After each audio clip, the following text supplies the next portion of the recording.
Yeah, I figure I'll do a weekly response video, to these weekly addresses by the Democrats and the Republicans, so I'll just alternate. So this week I shall do the Republican guy. So, here goes. This is Michael Steele, chairman of the Republican National Committee. Democrats have controlled both branches of government for less than a month, and you have to wonder if all that power has gone to their heads. For the last 2 weeks, they've been trying to force a massive spending bill through Congress under the guise... Yeah, and when you had power, you put through a massive spending bill to bail out the bankers, okay? And then you added a clause in there to increase deposit insurance to $250,000 in one bank account. Who has $250,000 in cash in one bank account?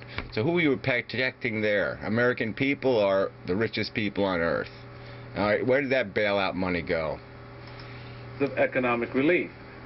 All of us, Republicans and Democrats, agree the government must act to kickstart the American economy. Yeah, well, see, then you're all idiots, okay? It doesn't need kickstarting. It needs fundamental repairing, okay? It's completely broken.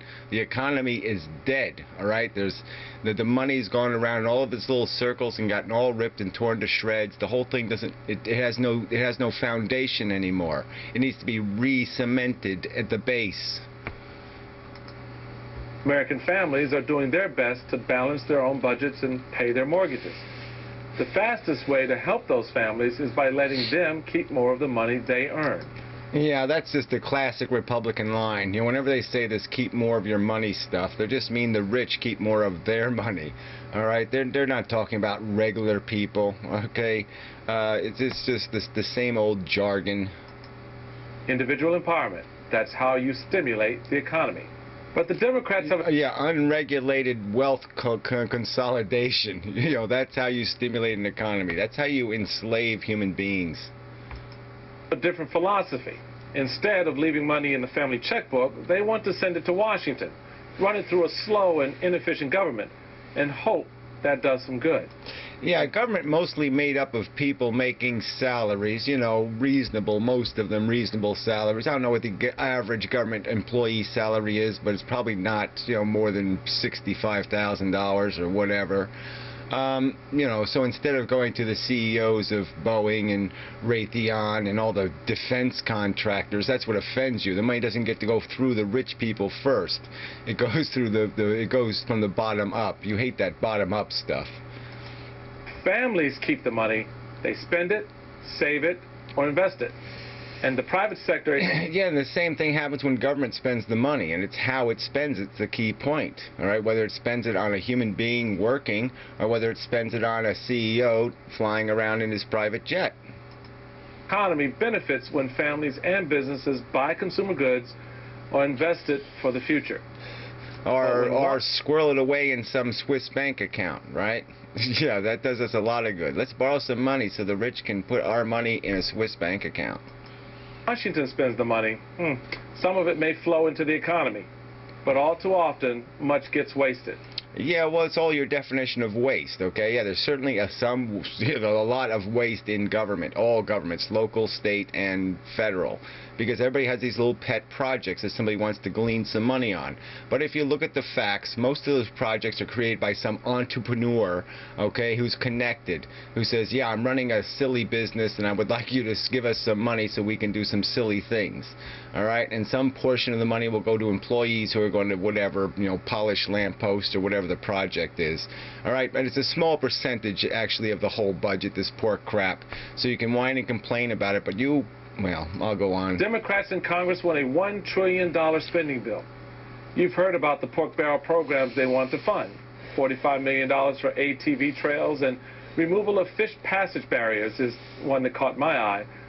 Exactly what is a fish passage barrier, and why does it cost $45 million to stimulate the economy with it? Okay, so you don't know what it is, but you'll ridicule it. So you don't even know whether it's a valid project or not. Maybe it's important to some kind of state fishery and there would be really a productive thing because we would sell more domestic fish or some other bullshit. So you don't even know what it is and you're ridiculing it. I mean, that's really stupid and lame. All right, and it's not $1 trillion, and you know that. You made this video on the weekend, okay, and by Friday there had been some agreement and the bill had been cut down to some point in the Senate. All right, so if you're going to say the official number is $1 trillion, then maybe you ought to inform, as the chairman of the Republican Party, maybe you ought to inform your Republican colleagues in the Senate that the bill is not $1 trillion, or that it is $1 trillion, because they are not saying it's $1 trillion. So maybe you ought to get your story right. Why Republicans in the House voted against uncontrolled spending. This is not a bragging point, but rather a statement that at least Republicans would stand with the American taxpayer. Yeah, they'll just stand with the, you're not standing with the American taxpayer by putting the obligation on the low-income consumer while you give the money back somehow in tax cuts, and you don't have any obligation cuts to the wealthy. That's how we got into this trouble, butthole. Okay, we borrowed a bunch of income taxpayers didn't pay their income taxes since Ronald Reagan. Okay, they started lowering income tax rates. Nobody made up the difference in the budget. We started borrowing money excessively. Now it's $13 trillion, and that $13 trillion debt was essentially created by an income tax deficit. All right, the richest people in the world pay income taxes. All right, now you decide to give them the money so they could play in the stock market. They bubbled the whole thing with that fake money. That borrowed $13 trillion obviously bubbled the economy, and now the bubble burst, and who do you want the liability to fall on? The regular guy. Voting no is not enough, and Republicans have offered innovative ideas to help struggling families and small businesses. We've offered plans to spark job creation and investment through lower taxes, to stop the taxation of unemployment benefits, and to help Americans keep their jobs and their homes. Yeah, it's a tiny, tiny, tiny percentage of what's going on here. What you did offer is like huge, bloated, more tax relief to the rich crap. Okay, more spending to the military budget, where you're wasting $15 billion a year, all conspired by Republicans, basically, on idiotic missile defense systems against ballistic missiles, which are the most stable missiles on planet Earth. And now you've just encouraged other countries. You spent $15 billion, gave it to all these Boeing, gave it to all these big military-industrial complex corporations, to weaken our security, to give every nation that owns a nuclear weapon the incentive to put it in a submarine or in an airplane or someplace else where you can't get it. I mean, it's just complete rubbish. Comprehensive Republican plan would lower taxes for all working American families. Yeah, see, it's all. That's the key word here. Yeah, you give Bill Gates a tax cut.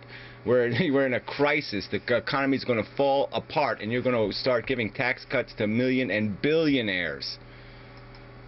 Married, the first $16,750 you make this year will be taxed at 10%. Why don't we cut that rate in half to give instant buying power to every working American family?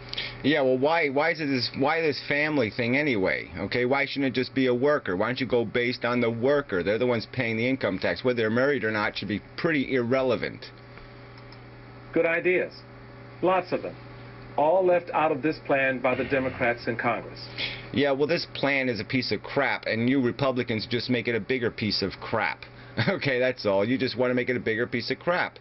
The bottom line is taxes are going to have to be increased later this year. When Obama submits his budget, there's going to be a gigantic tax increase in it. Because we got $3 trillion of debt just this year alone, you idiot.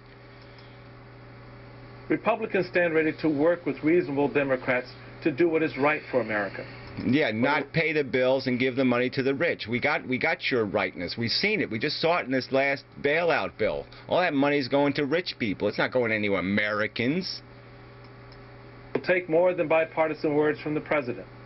It will require fair-minded action from Democrats in Congress. Thanks for listening. Yeah, whatever. So whatever, just more cliche rubbish. This is what we get, okay? The most powerful nation on earth, and this is the kind of slimy, crappy, idiotic, moronic, simplistic rhetoric we get from leadership. God damn, these people suck. So, enough said. Okay. Till next time.